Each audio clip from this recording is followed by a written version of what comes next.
All right. It's 11:31, and you are tuned into Heart Connections with your heart coach, Adelai Brown, on your community station with international inspiration, kinetichifi.com. It's time for Heart Talk. This is the talk portion of our show.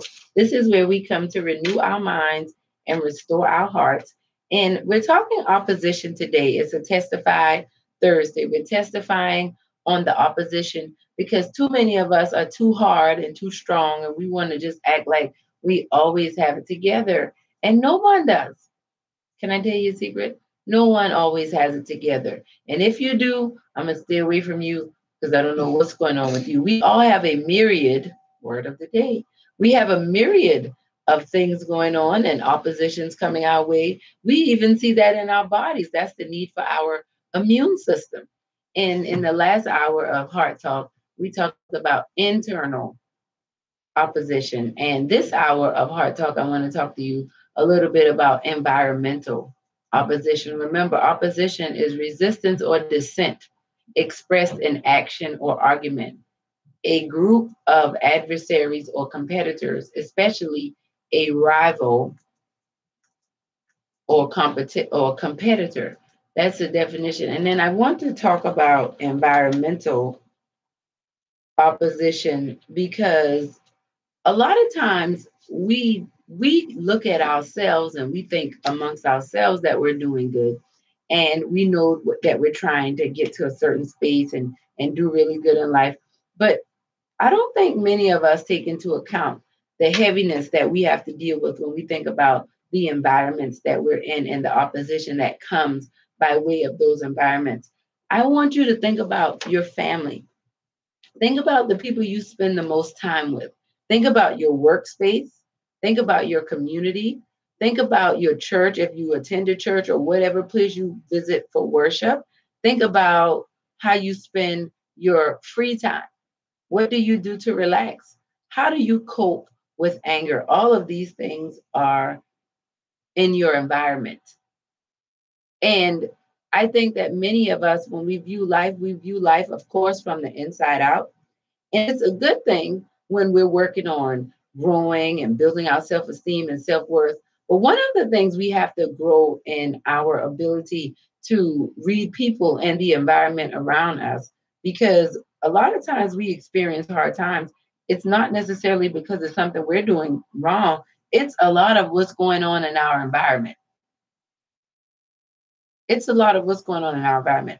For example, if you're a child that grows up in a home where you have parents that are very stable, that pretty much have their lives together, they're able to care for you and take care of you and provide for you, and not just physically, but they're also able to provide for you mentally, spiritually, emotionally, financially. When you have when you have those types of parents, it's usually a lot easier to go to school and get your work done and do the things that you need to do. But if you have an environment that's chaotic, if you have an environment that just has a lot going on, it's a lot harder to get things done. And I think that many of us live in hostile environments. And I'll talk about the first environment being the internal environments that we have going on the inside of us. But many of us live in hostile environments. And these hostile environments are bringing about the opposition that's holding us back from living the life that we want to live. If you are the type of person, let's say that you are an aspiring superstar, singer, actor, right? And the environment that you're in, everyone that you're around, either they may be people that work or they just kind of have jobs to just pay the bills. They're not really focused. They don't really know what they want to do in life. And in their downtime, they might be on a kickball team. You and your friends, y'all might be on a kickball team, and y'all may go feed the homeless every once in a while, maybe a couple months out of the year on a Saturday, and you get things done like that. And those are good things, and those are fun things, and those are laid back things. But what is that doing to help you reach that goal of becoming a superstar actor and singer? That's what I mean when I'm talking about environmental opposition. A lot of people will say things like, we get when you live and if let's say your neighborhood, like what's going on in different places around the world, and even in this country, when people walk outside and there's always gun violence and bombs going off. Well, of course, that's opposition. And I mean, that's just opposition for you to just stay alive. But what about the opposition against your dreams? What about the environments that you're in that don't foster you going after your dreams? What if you may be someone you may be a husband that's going through some relationship issues with your wife, and you're starting to entertain the idea or the thought of what life would be like without her.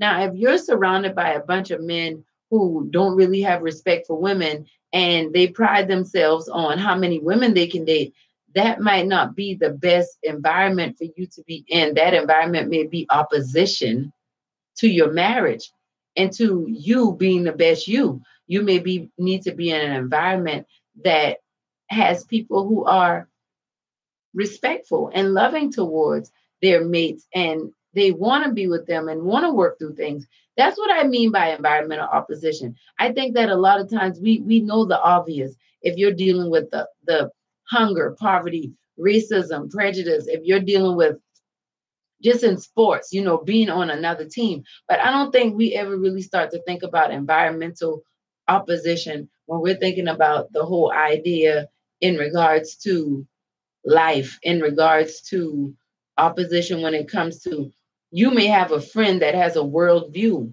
that is completely outside. And I'm not saying you need to denounce your friend or anything, but I'm saying this person may have a worldview that completely goes against the dreams that you have for yourself and where you see yourself going in life. And all I'm saying to you is you may need to check your environment. You want to make sure, one thing about an environment in your body, you want to always maintain some level of homeostasis. You want there to be some sort of balance. All too often, we are plagued with a myriad of oppositions in our environment. The shows that we watch on TV, the music that we listen to, the food that we eat is an environmental opposition that could turn into an internal opposition against you being your best you, because simply put, your body isn't functioning at its highest level. So therefore, you can't be your best you. I want to encourage you. I want to support you. I want you to know that you don't have to stay prisoner to your environment. You are free to go. You are free to change. But you have to acknowledge that it's not going to always feel good. It's going to be uncomfortable. You're going to get homesick, per se. You're going to want to go back to Egypt sometime because that's all you know. But if you want to detoxify your life, if you want to detoxify your heart, you're going to have to get clear about some of these environmental oppositions. Just some of us in our families and our communities, they love us, but there are certain mindsets, there are certain accepted norms that are opposing us being our greatest. And we have to work on that. I prided myself. We said testify Thursday, and I was just having a conversation on yesterday when I said, I idolized my independence the way that I knew it to be. And I made sure that I put myself in situations where I could be independent just enough to feel like I was in control of whatever the situation is. What I found, excuse me, I gotta give me something to drink. What I found is that the independence was literally a hindrance. Thank you. Oh, thank you, LJ. Need some water. Appreciate that. The independence was really a hindrance from me getting to explore and get to know all of who I am. And it was hindering me from being able to be more of who I need to be for those around me. Because if I have to be so independent and if I have to protect myself all the time, then I'm not open to receiving the love and the grace and the fellowship that comes with needing others and being interdependent versus independent. Environmental opposition, what I saw around me, directly, indirectly, what I was taught from the environment around me presented a lot of opposition. It was a myriad of opposition and still is. But it's something that I want to work through because I want to get to experience God more. I want to get to know more of who I am. I'm excited to find out more about her, this person, this Adelaide. And that's why I'm testifying on this Thursday. Like this environmental opposition for me really hit home because the things that I thought were opposition and the people, they weren't. It was those hidden things, those things under the surface. It's like the sugar calories you get when you drink sweet things. And you're like, why do I keep gaining weight? Well, you can't stop drinking soda and sweet tea all day. You're not eating a lot, but you're still getting that stuff through what you're drinking. Environmental opposition. You guys think about it. This has been Heart Talk with your heart coach, Adelai Brown. Make sure you pre-order your copy of the new book, Help Save Me from My Broken Heart, Your Journey to Living and Loving Again. I have the proof, guys. It's going to be out sooner than, oh my gosh, I said May 21st. I'm still holding on to it. It's getting tight. But either way, it's coming out in May, and you need to pre-order now. Bless yourself. Bless someone else. But just remember, it's all about joy. Let's let Teddy P talk to us a little bit about it. Make sure you get your tickets for the Teddy P show coming to Exquisite Event Center. And we'll be back with more after this. Heart Connections. High five.